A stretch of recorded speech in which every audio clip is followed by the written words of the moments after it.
How do you enable innovation without producing chaos? This is the typical dilemma of any transformation. We've seen it for agile transformations, we've seen it for digital transformations, and the same dilemma will apply to AI transformations. And let's look at one thinking tool, one mode of thinking that helps you deal with this problem.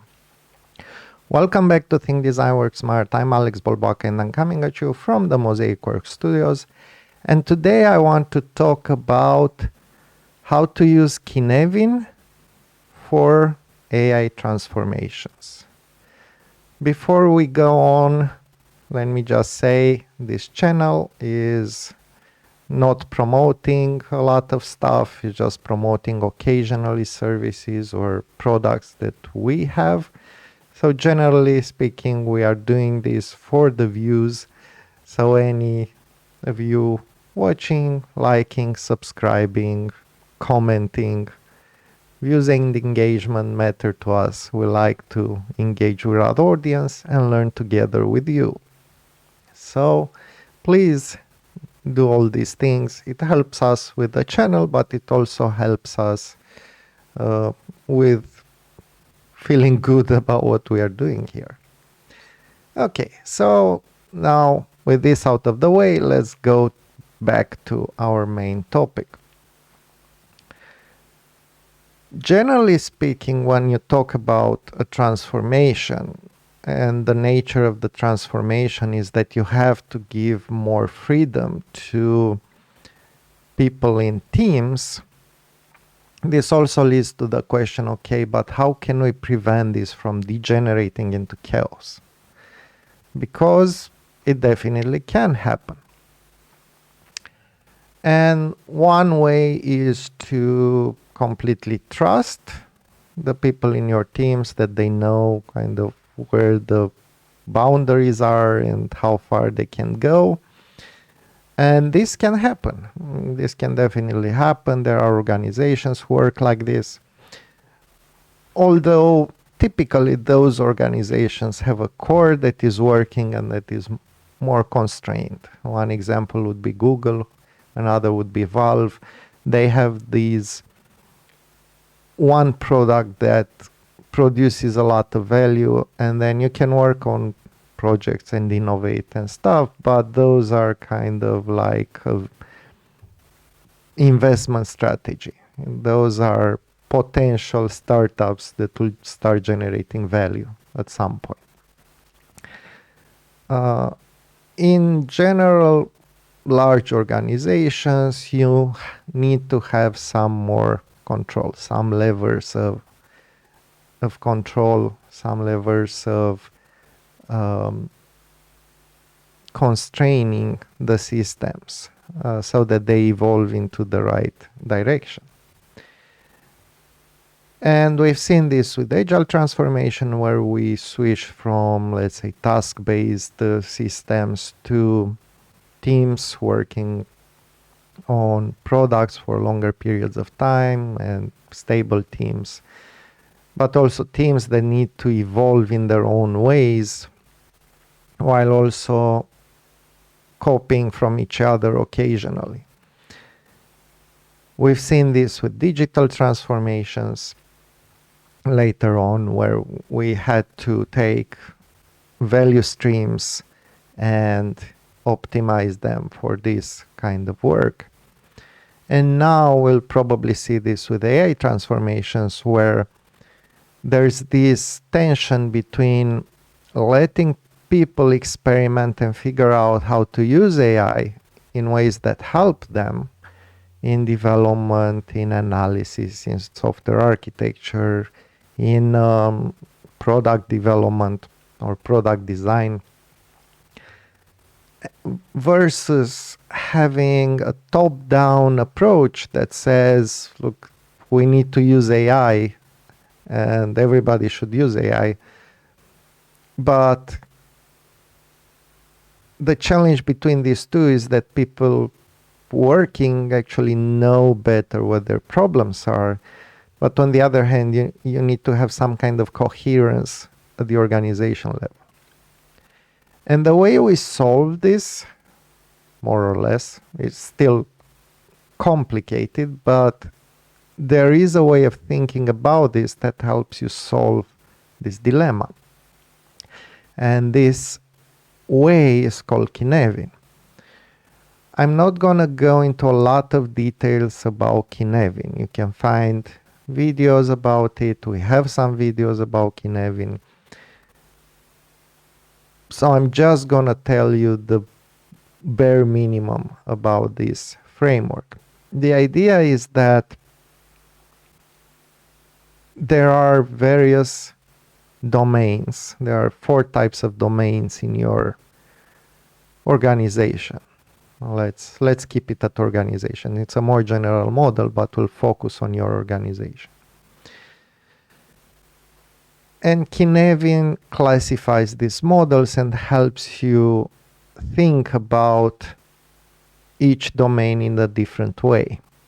Kind of apply the correct tools for each of these 4 domains. And we have a clear domain, a complicated domain, a complex domain, and a chaotic domain. Each of these require radically different management approaches, and we'll talk about those in a moment, but we'll also discuss how this applies to AI. So, clear domain is an ordered, predictable type of domain. It's where you have rule-based, repeatable process. This is things like, I don't know, invoice processing, or you have a certain set of rules. You start from an input, you go through steps that are quite predictable, you get an output. There's a clear connection between cause and effect. There is a repeatable process, right? These things will repeat. Interesting, if you think about AI, this is where AI has the biggest chance of replacing a lot of the existing work. Because given that you have clear rules, you have repeatable processes, these sound like automation. This is the domain where you can automate more and more and more. Now, it doesn't mean it will be 100%, but you can probably get very close to 100%. Then you have a complicated domain. The complicated domain is where you need experts. So, for example, complicated domain could be software architect that needs to review pull requests so that they match with the system design that he did. And in these domains, or maybe you have experts in specific business domains. Maybe you have an expert in complex accounting rules, or maybe you have an expert in optimizing databases. All kinds of different experts. UX, right, could be an expert. The interesting thing here is with AI, you can train an AI assistant on the body of expertise that exists, and this assistant can either augment an expert, or it can be used as an initial step. Instead of asking the architect, you can ask the AI assistant specialized in architecture, and then do your work using that advice, and then validate the solution, or maybe validate the advice with the architect. So instead of doing the of taking a whole lot of time from the expert, what you could do instead is have this assistant and then validate. So that's another pattern that can emerge. The third one will be complex domain, but I'm gonna skip for a moment this and I'm gonna go back to it. Let's go to chaotic domain. The chaotic domain refers to a crisis or emergency typically. So it's when there's no clear connection between cause and effect. Everything seems to be broken or to not make sense. And by the way, Cynefin is a sense-making device. So if things don't make sense, what can you do? And the answer here is you need to stabilize and move back to one of the other domains, complicated, ordered, or complex. What's interesting here is that an AI assistant can provide valuable information, valuable input on how to stabilize. You can train your assistants on previous incidents, for example, and the answer to those incidents. And then figure out ways in which the assistants can help you stabilize and move to a state where you get control once again. So at least the incident passes and you move after it, and then you can deal with the after effects. So you still have a collaboration between people and AI, but in this case, AI would be a kind of a crisis copilot information aggregator. Another thing that an AI could do is, for example, gather and provide you with knowledge extracted from your log files. If you're talking about a technical incident, if you already have an AI that kind of ingests all your logs, then you can ask, okay, what seems to be the problem, and you start a diagnostic there, and hopefully you fix it faster, right? So this is an interesting one, because you need clarity. An AI helps brings more clarity. And the final one would be the complex domain. This is the most interesting one.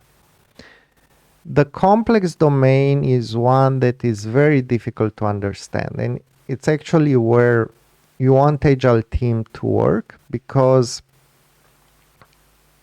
if teams are too constrained, then you fall back to the order domain, but we are trying to solve complex problems and it doesn't work. If the teams are not constrained enough, there is a chance that they will fall into chaos, and that's not what you want. So you want them to be in the complex domain, but in the complex domain, you miss the cause-effect relationship. You can have an effect created by multiple causes, and you can only see that in retrospect. So if you go into a retrospective, you can figure out, oh, this is the chain of events that led there. But in the moment, you don't know what the cause is. And so here, what the general idea is to probe and learn. You try things, so-called empirical experiments, and you see where the system moves, and then you kind of try to control it in that way.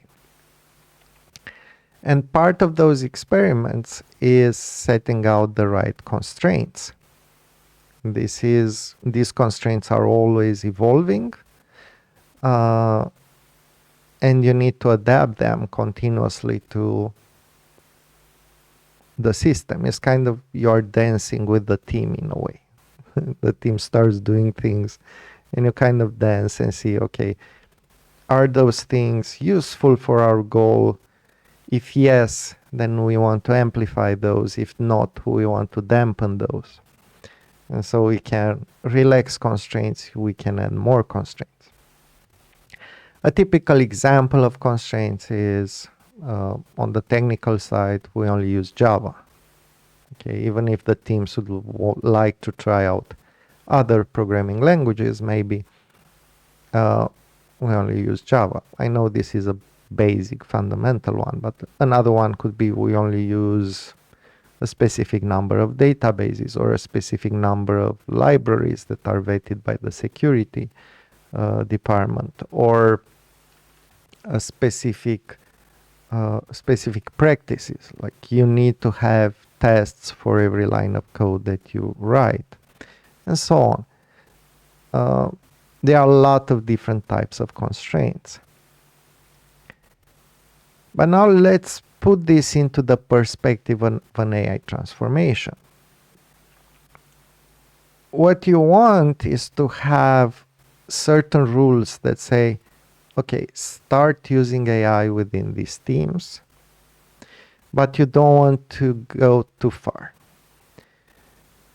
So how can you set the right constraints for an AI transformation at this level? One example would be to constrain based on the domain. So let's say things like, let's use AI to solve low priority issues. And let's use it as an agent that tries to solve things. You review the results. If they are not good, you ask the agent to try again. If they are good, you include them in the code base. And this is something that you can try. So instead of saying just let's use AI, what you are saying is something that's much more constrained. Let's use AI for this. You could say, let's use AI to generate test cases, but let's use that to generate test cases not from the existing code, but from the requirements. And this serves as a double check for your code. Or another one would be, for every new feature, let's generate acceptance criteria using AI, and then let's generate unit tests from those acceptance criteria using AI, and then let's implement the code. And at every step you need to review the results. So developer will need to review. You could say, let's make a prototype. So for every spike that we need to do, let's generate a prototype using AI that either proves or disproves our goal for the spike. So you can play around with these types of constraints and figure out what is best fit for this particular team in this particular context, and then learn from it. See what you can amplify, see what you need to dampen. And this is how you can mix and match between natural experimentation that developers will anyway do and a more constrained, streamlined, coherent way of dealing with an AI transformation.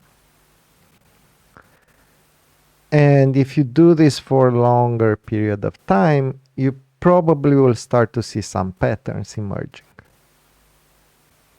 And those emergent patterns, those are emergent practices actually. This is what you want from a complex domain. What you get is emergent practices that you can then try to apply in other teams, and once again apply them in the same way. You try that, see whether it works. If it works, amplify. If it doesn't work, dampen. That's how things work. Now, an interesting and important thing you need to understand about complex systems is that they never turn back to the same state. They will always change the state. So what this means is that once you start on a specific experiment or practice and so on, you cannot think that you can just roll that back. You can only amplify or dampen, because the developers have already been changed by applying that particular technique. This is also a subtle reason why you cannot exactly copy one practice from one team to another. Each team will need to adapt the emergent practice to their own way of work. And so this is how you can apply Cynefin to your AI transformation. And I think it's a very powerful way of thinking, because it helps you make sense of what practices to apply, where, and how to maintain the balance between innovation, particularly with these tools that evolve very, very fast, and stability, which you really need inside of a business, and kind of coherence required for managing a large organization. This is all I wanted to tell you today. What do you think about this? Leave us a comment, like, share, subscribe, tell other people. We are very interested in what are your experiments with AI in your organizations. And also, let us know in the comments if you have other questions about AI transformations, how they work, how they are similar or different from other transformations. And if you want, you can also ask us for a private meeting where we can discuss this in more detail in the context of your organization. Just visit mosaicworks.com with a Z and check out our contact details. Thank you kindly for the view, and until next time, remember to think, design, and work smart. See you next Saturday.